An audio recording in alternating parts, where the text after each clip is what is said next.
హల్లెలూయా. ఇలా ఈరోజు ఇక్కడ వాక్యం అంటాడు, ఆయన కృప మన ఎడల హెచ్చుగా ఉందంట. ఎలా ఉందంటండి? హెచ్చు కంటే ఎక్కువ తక్కువ చెప్పండి? ఎక్కువ ఉందంట. ఎందుకు హెచ్చుగా ఉంది అని అంటే, సర్వాధిపతి అనే దేవుడు తన సర్వము మనకి ఇవ్వగలిగినంత హెచ్చుగా ఉందంట ఆయన కృప.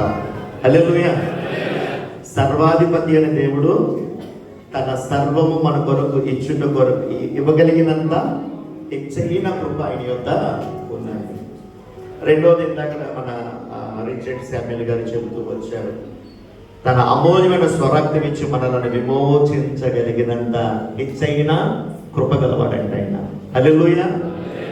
ఈరోజు ఇక్కడ కూర్చున్న వారందరం కూడా ఆయన కృప చేత, ఆయన అమూల్యమైన స్వరక్తం చేత మనం అందరం విమోచించబడిన వారు.